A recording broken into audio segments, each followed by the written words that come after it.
Hey, hey, hey! Welcome back to Fluento, everyday English for real life. I'm Anna. And I'm David. And if this is your first time here, welcome. You are going to love this place. Okay, David, I want to start today with a question. And I want everyone watching right now to really think about this.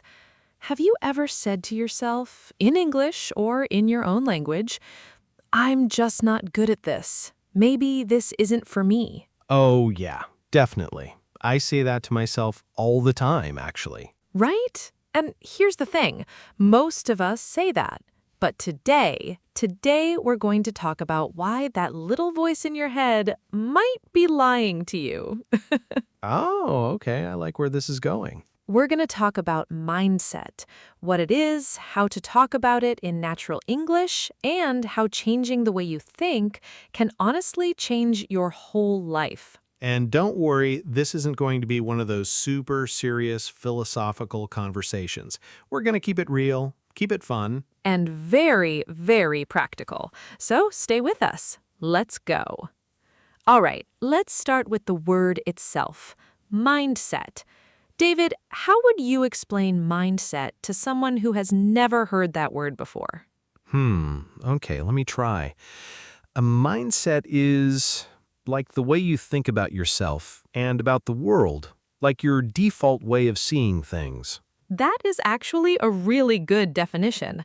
I love that, your default way of seeing things. Like a computer has default settings, right? Exactly. And sometimes the settings are wrong. Yes. Okay, so mindset. Let's break it down.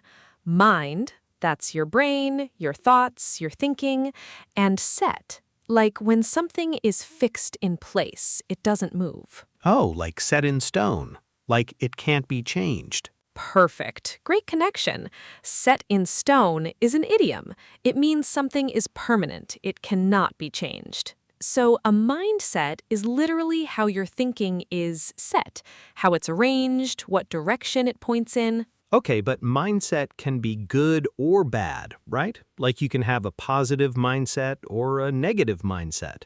Exactly. And actually, in English, people often talk about two very specific types. Have you heard the terms fixed mindset and growth mindset? I've heard growth mindset. People say it a lot now, but I'm not 100% sure what it really means. Okay, let's talk about it. So imagine two students. Both of them fail a test, okay? Both of them get a bad grade. I've been there. Not a fun feeling. Most of us have. Okay, so student number one fails the test and says, I'm terrible at this. I will never understand it. I'm just not smart enough. And then she gives up. Oh, no, that's really sad, actually. It is. Now, student number two also fails the test. She also feels bad because feeling bad is totally normal. But then she says, okay, that was hard. What can I learn from this? What should I study differently next time? Oh, so the second student has a growth mindset. Exactly. She sees the failure as information, not as proof that she's not good enough. That's a really different way of looking at it. It really is. And here's something important. These two students aren't born different. They're not naturally smarter or less smart. The difference is just how they're thinking. Just the mindset. Just the mindset. And the good news? Mindset can change. Okay, David, I want to do a little role play here. Are you ready? Oh no. This means I have to actually talk, right? Okay, fine, I'm ready. Don't worry, I'll help you. So, imagine you're learning to cook, and you try to make pasta from scratch for the first time, and it goes completely wrong. The pasta is too soft, too salty. It basically falls apart. This is like my actual life. Okay, so say something a fixed mindset person would say after that cooking disaster.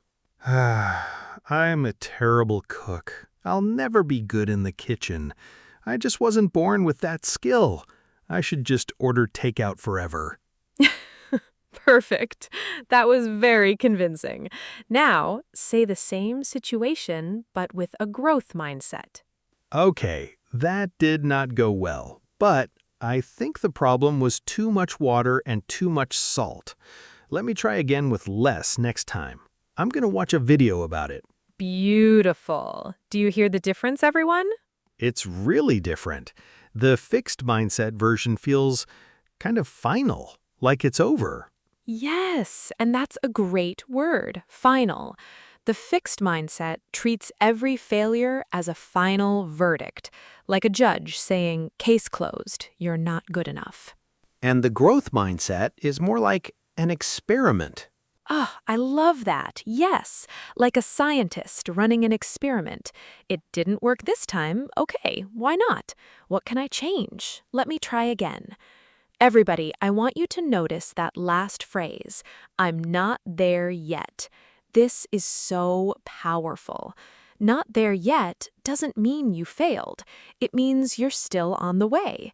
It means the story isn't over. That makes me feel better already, honestly. Good. That's the whole point. Okay, let's go deeper now into vocabulary, because one of the most beautiful things about this topic is that it's very closely connected to the language we use every day. Right, like the words we say to ourselves. Exactly. In English, we have a special term for this, self-talk. Have you heard that one? Self-talk. Like talking to yourself? Yes, the internal conversation you have with yourself every day. And it turns out the words you choose, even inside your own head, make a huge difference. Really? Even if nobody else hears them? Even if nobody else hears them. So let's look at some really common negative self-talk and how we can reframe them. Reframe means to look at something in a new, different way. Okay. Negative self-talk number 1. I always mess this up. Oh yeah, I say that. Most people do. Now, the word always is very strong. It means every single time, without exception. But is that really true? Probably not. Right. So a reframe could be, I sometimes find this difficult, but I've also gotten it right before. Oh, that's a lot gentler. Like you're still being honest, but you're not being so harsh on yourself. Exactly. You're being honest without being cruel to yourself. Okay, number 2, I'm so far behind everyone else. Oh, this one hurts, especially when you're learning English and you see other people speaking so fluently, and you're still struggling with basic sentences. Yes, and I hear this from learners all the time. Everyone else is so much better than me. But here's the thing, you are comparing your inside to their outside. What does that mean? You know your own struggles, all your doubts, your bad days, the moments you wanted to quit, but you only see the outside of other people, their confident moments, their best performances. Oh, wow, that's actually really true. Like I don't see when they're struggling at home. Exactly. Everybody struggles. You just don't always see it. So a reframe for I'm so far behind could be I'm on my own journey and I'm moving forward. I like that. My own journey. Did everyone catch that last one? I can't do this becomes I can't do this yet. Just one small word. Yet. Just one small word, but it completely changes the meaning. Yet means the story isn't finished. The door is still open. I feel like I need to put yet everywhere in my life. Do it. Seriously, it works. Okay, David, let me ask you something personal. And everyone watching, think about your own experience too. Okay, I'm a little nervous now. It's fine, I promise. When you first started learning English, what was the hardest moment you remember? The moment you almost gave up? Oh, wow. Okay. So I remember I was in an English class, and the teacher asked me a question, a simple question, actually. Something like, what did you do last weekend? Very simple, yes. And I completely froze. I knew the answer. I knew the words, actually. But when she was looking at me, my mind just went blank, like someone turned off the lights. I think every single person watching this right now just nodded their head. And after class, I told myself, I'm so stupid. I knew the answer. Why couldn't I say it? And I was so embarrassed that I almost didn't go back to class the next week. But you did go back. I did, eventually, but it took me a few days. And here's what I want to point out. What David experienced has a name in English. It's called freezing up. Freezing up is a really normal part of learning anything, not just English. It happens to athletes before a big game. It happens to singers before they go on stage. It's not a sign that you're bad at something. It's a sign that you care. I never thought about it that way. Like I froze because I actually wanted to get it right. Exactly.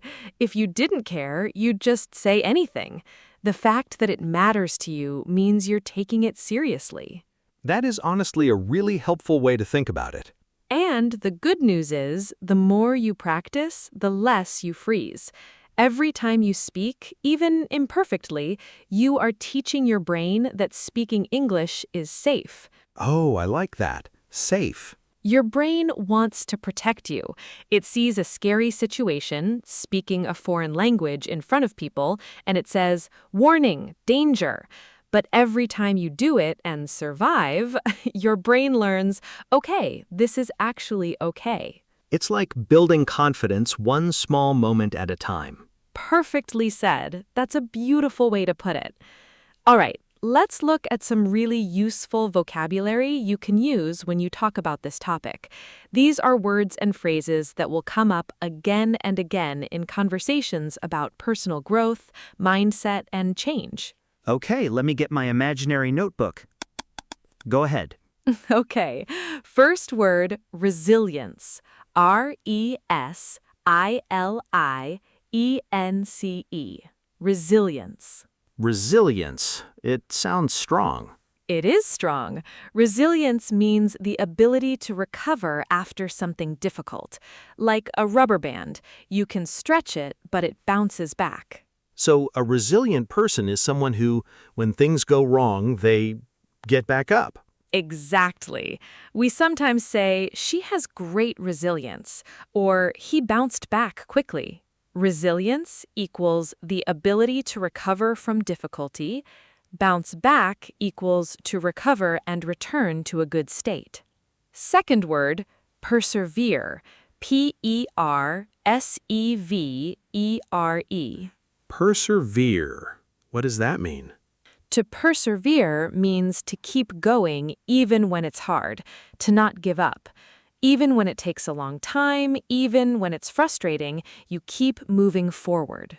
So it's like determined continuation. Yes, that's a very academic way to say it, but yes. We might say, she persevered through all the challenges and finally reached her goal. Or, more casually, just keep at it. Don't give up. Keep at it. I like that one. It sounds very English. It does. Very natural, very spoken. Okay, third, setback. A setback. A setback. Like something pushes you back. Yes, a setback is something that slows your progress or makes things harder. But notice it's a setback, not a stop. It slows you down, it doesn't end things. Oh, that's an important difference. Huge difference. So instead of saying, that was a failure, try saying, that was a setback. It's more accurate and it doesn't close the door. And one more, my personal favorite, potential. Potential, like what you could become? Yes, potential is what you are capable of, even if you haven't shown it yet. Everyone has potential, and a growth mindset is all about believing in your own potential. So when someone says, you have so much potential, that's a big compliment. A huge compliment. It means, I see how much you could grow. I believe in what you could become. It's one of the most encouraging things you can say to someone. Okay, time to practice. I want to do one more role play. But this time, we're going to use as much of today's vocabulary as possible. Ready? Ready. Let's do this. Great. So, you just failed your English speaking exam, third time. You're sitting with your friend, me, and you're really upset. Talk to me. Okay. I don't understand. I studied so hard. I prepared everything. And when I got in that room, I froze again. I think I'm just not built for this. Hey, look at me. You've taken that test 3 times. Do you know how many people never even try once? I didn't think about that. This is a setback. A hard one, I know, but it is not the end.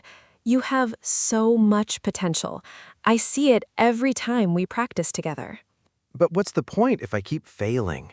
Because failing 3 times and coming back means you have resilience. That is not a small thing.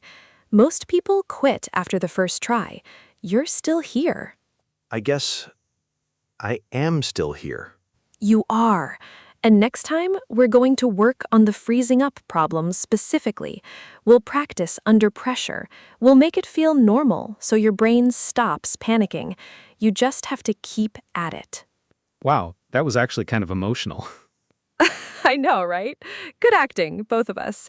But seriously, did everyone notice how many of the vocabulary words just appeared naturally in that conversation?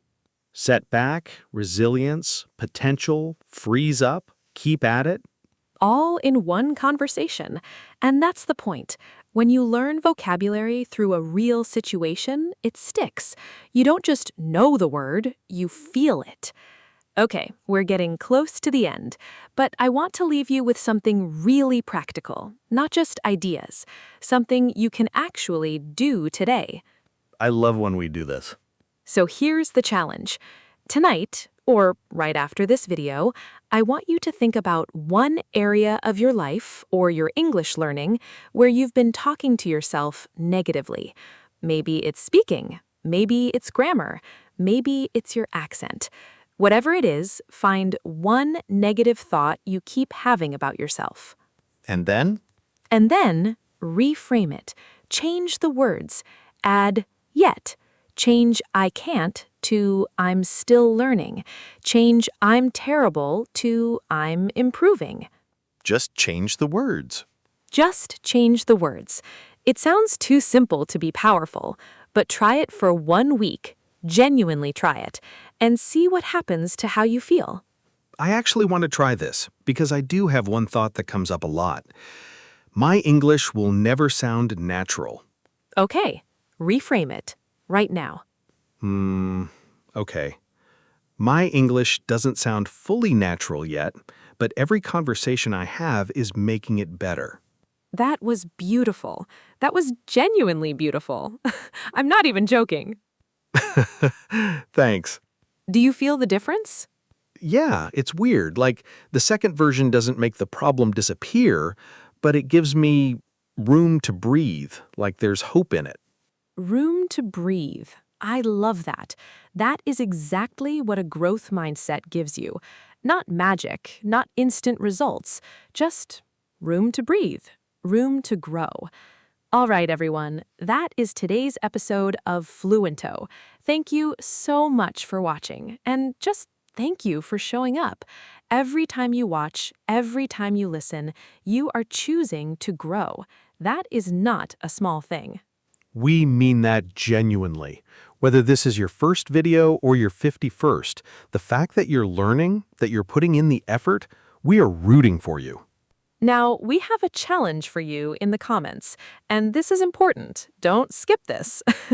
We want you to write your reframe in the comments below. Take one negative thought you have about your English, or about anything really, and reframe it. Write it down, share it with us and with the whole Fluento community. Because when you write something down, it becomes real. It becomes yours. And you might also inspire someone else who's feeling exactly the same way you are right now. So go ahead, drop your reframe below. We read every single comment. And if you're new here and this video helped you even a little, please subscribe. We make these conversations every day, and we would love for you to be part of our community. Also, there's a video right over here that I think you're going to love. It's all about how to talk about your feelings in English when you're stressed, overwhelmed, or just having a rough day. Really practical, really real. That one is honestly one of my favorites. Mine too. Check it out when you're done here. All right, that's all from us today. Keep learning, keep showing up. And remember, You're not there yet, and that's perfectly okay.